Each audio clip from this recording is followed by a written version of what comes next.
नमस्कार छात्र छात्राओं।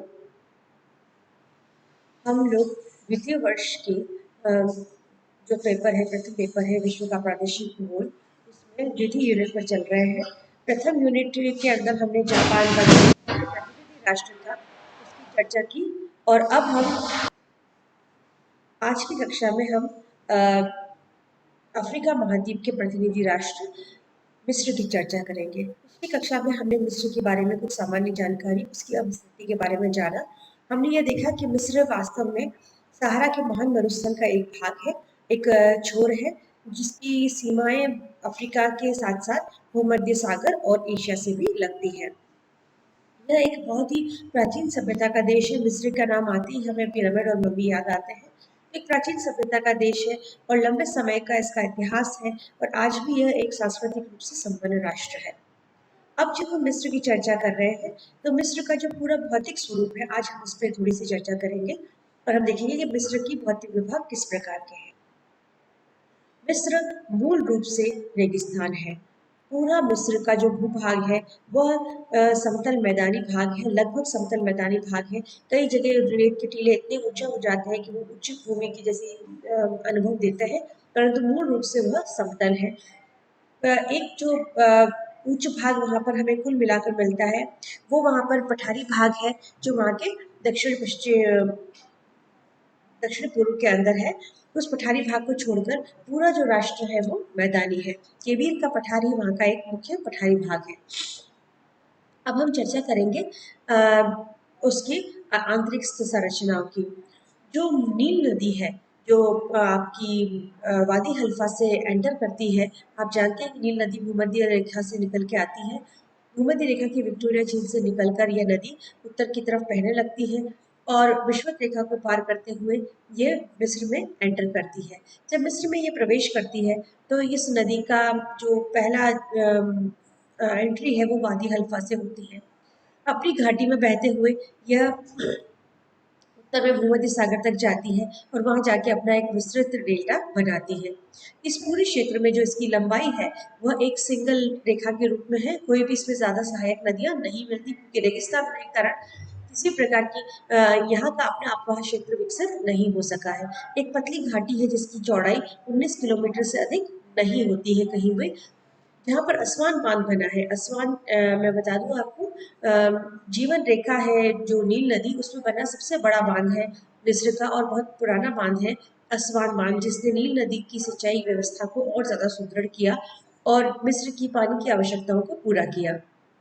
ये जल विद्युत भी देता है और पीने और सिंचाई के पानी की उपलब्धता भी करवाता है। असवान बांध के बाद जो चौड़ाई है घाटी की वो कुछ चौड़ी होती है, उससे पहले घाटी और भी सकड़ी रहती है। यह एक ब्रज घाटी है यानी दरारी घाटी है जिसके अंदर से होकर नील नदी दक्षिण से उत्तर की तरफ बहती है।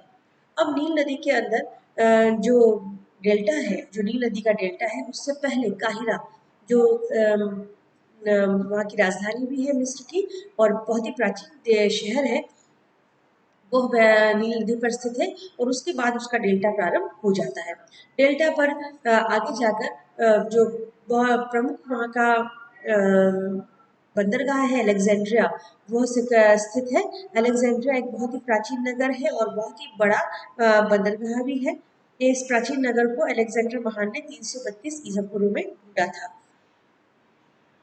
ये जो महान नगर है, ये जो बहुत बड़ा नगर है, इसके इतिहास तो बहुत पुराना है ही। आप जो अलेक्जेंड्रिया है वो अपनी पुस्तकालय यानी लाइब्रेरी के लिए जाना जाता था। माना जाता है कि विश्व का सबसे बड़ा पुस्तकालय अलेक्जेंड्रिया में हुआ करता था। तो ग्रीक और रोमन काल में अलेक्जेंड्रिया पुस्तकालय का जो पुस्तकालय अध्यक्ष हुआ करता था यानी जो लाइब्रेरियन होता था उसे विश्व का सबसे अधिक लर्नेड व्यक्ति माना जाता था। बहुत बड़े बड़े विद्वान जैसे टॉलमी है, प्लेटो, स्ट्रेबो है, ऐसे बड़े बड़े विद्वान यहाँ की लाइब्रेरी हुए और इस जो लाइब्रेरी थी उसे विश्व की सबसे बड़ी लाइब्रेरी माना जाता था और इसकी लाइब्रेरियन को विश्व का सबसे अधिक बुद्धिमान और पढ़ा लिखा व्यक्ति समझा जाता था। तो ये एक बहुत ही प्राचीन नगर है। अलेक्जेंड्रिया नगर के अलावा अलेक्जेंड्रिया जो बहुत बड़ा बंदरगाह भी है, भूमध्य सागर से गुजरने वाले सभी जहाज वहां पर आकर रुकते हैं और एक बंदरगाह नगर है। इसके साथ दो बड़े और बंदरगाह हैं, पोर्ट सईद और पोर्ट स्वेज। आप जानते हैं कि स्वेज नहर मिस्र के आधिपत्य क्षेत्र से होकर गुजरती है। मिस्र और सनई प्रायद्वीप, मिस्र का जो मुख्य भूभाग है और सनई प्रायद्वीप जो है, जो मिस्र का ही एक भूभाग है, जो लाल सागर और भूमध्य सागर के बीच है, उसके बीच से निकाली गई यह नहर है। जहाँ भी यह नहर प्रारंभ होती है वहाँ पर पोर्ट सईद है जो भूमध्य सागर की तरफ है, जहाँ यह नहर समाप्त होती है वहाँ पोर्ट स्वेज है जो लाल सागर की तरफ है।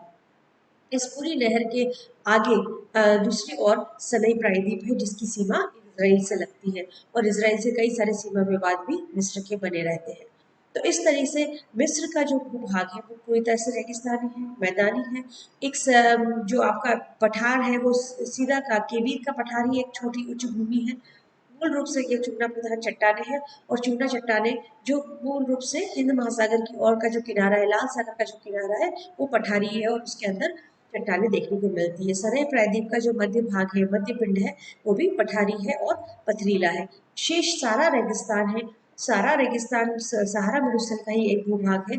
सिर्फ नील नदी को छोड़ दे तो पूरा क्षेत्र निर्जन और सूखा है। किसी भी प्रकार की वनस्पति, कुछ कंटीली झाड़ियों को छोड़कर, या कहीं कहीं जो कुछ मरुद्यान है, मरुद्यान जहाँ पर छोटी छोटी सी झीलें बन गई है, और वो झीलें किससे बनी है? अफवाह बेसिन से। आपने फर्स्ट ईयर में पढ़ा है कि अफवाह बेसिन किस तरह से बनते हैं।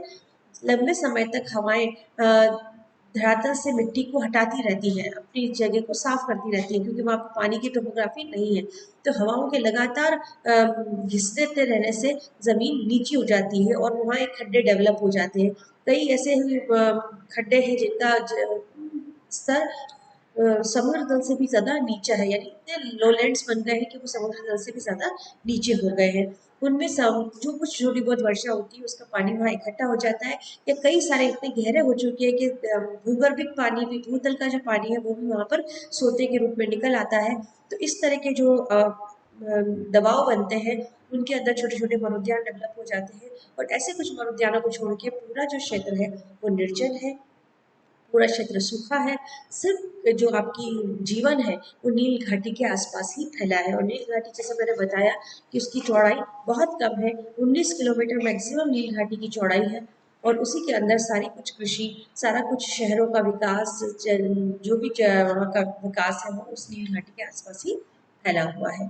तो हमने देखा कि मूल रूप से दो भूभाग है, रेगिस्तान और नील घाटी। मतलब भौतिक प्रदेश अगर हम मिस्र का पढ़ेंगे तो हम दो ही भागों में विभाजित करेंगे उस भौतिक प्रदेश को। एक तो सहारा मरुस्थल और दूसरा नील घाटी, जो दोनों एक दूसरे के बिल्कुल विपरीत है। सहारा मरुस्थल बिल्कुल शुष्क, गर्म और निर्जन और वनस्पति रहीन भाग है, और जो आपका नील घाटी है वो पूरी तरह से लोगों से भरी हुई, वनस्पति रहित और कृषि प्रधान है।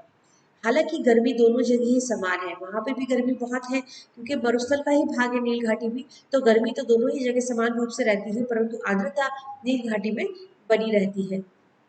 मौसम की दृष्टि से जो डेल्टा का जो भाग है, जो भूमध्य सागर तटीय जो भाग है, वो मौसम की दृष्टि से खासकर अलेक्जेंड्रिया को माना जाता है कि बहुत ही सुंदर शहर है, और मौसम भी बहुत अच्छा रहता है, जिसका प्रभाव है भूमध्य सागर का। भूमध्य सागरीय जो जल का जो प्रभाव है, समकालीन प्रभाव है, उसकी वजह से जो उत्तरी तट है जो आपका मिस्र का, वो उत्तरी तट काफी अच्छा मौसम रहता है और तापमान कुछ कम बने रहते हैं। मूल रूप से एक रेगिस्तान है, उच्च दाब का क्षेत्र है, किसी भी प्रकार की वर्षा यहाँ पर नहीं होती है, न के बराबर पूरे साल भर में वर्षा होती है। पूरा क्षेत्र मरुस्थली यानी रेतीला मरुस्थल है, कुछ भाग पठारी है परंतु वो भी निर्जन और वनस्पति विहीन है। तो ये छात्रों हमने देखा कि ये थोड़ी सी चर्चा थी इसराइल की, जिसमें हमने दो बड़ी चीजें देखी, वहाँ का रेगिस्तान और वहाँ की नील नदी, जिसके आसपास ही वो पूरा क्षेत्र निर्भर करता है। अगली कक्षाओं में हम नील की और कुछ मिस्र के बारे में अध्ययन करेंगे।